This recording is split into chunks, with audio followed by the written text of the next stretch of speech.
Hypoxia in the Gulf of Mexico. As agricultural practices evolve, we continue to discover the new impacts agriculture has on the environment.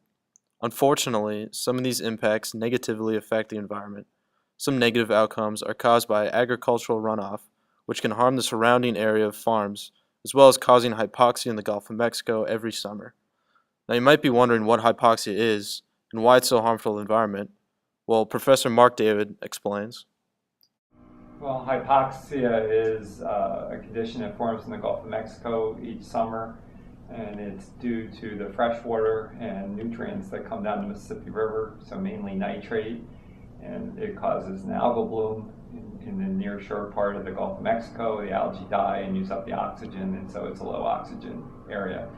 It's 1 year is not necessarily related to the next. It just forms in the summer, it breaks up usually in August, and it's something that people first started noticing in the late 1970s.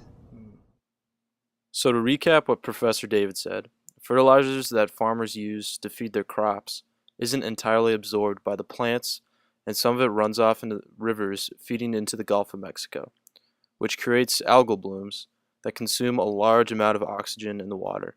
When this happens, dead zones are created, and these dead zones can't sustain marine life.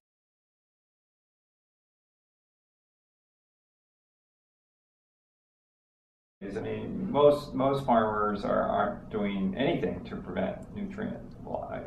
They grow. Farmers do a very good job of growing corn and soybeans, and that's what we pay them for yield. We don't pay them for reducing nutrient losses. And so nutrients are a very difficult thing to reduce to very low levels in corn and soybean production. And so particularly for nitrate in the tile drain part of Illinois, that's where the largest losses are. We're really not doing anything right now to reduce losses. There are a whole range of things that could be done, but they all cost money.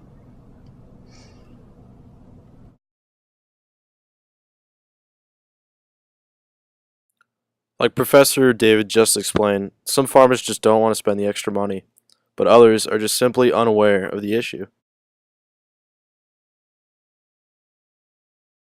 Well, first of all, letting them know that there is that connection between the the Gulf of Mexico and the hypoxic zone down there, and Right. what they do, several states away up to the Mississippi River Basin. So, and the fact that there's some science now to say that what leaves here actually impacts what makes it down there, and so that's an educational aspect. The next thing is really we want to focus. We need nutrients to grow food and to grow the crops, and so.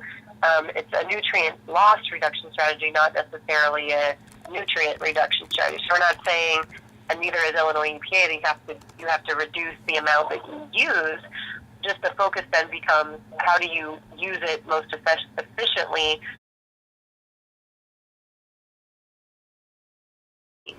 But the things that I think that the farmers in our state will, and some of them already are very passionate about it, but there's room for others to look at it, are things like, split application of nitrogen. So rather than applying it all in the fall, they start to look at applying it throughout the growing season. They can use cover crops in some areas of the state, given whatever other cropping systems they have. Then you have, those are just a couple examples, but when you're looking at phosphorus, you could look at conservation tillage. So it could do no-till or strip-till or some sort of reduced tillage. But then you have also some research behind like wetlands or bioreactors and things at the end of tile lines. Farmers are the problem, but they're also the solution. So a message to all the farmers. Try to contact your local farm bureau and implement farming practices that will efficiently use your fertilizers.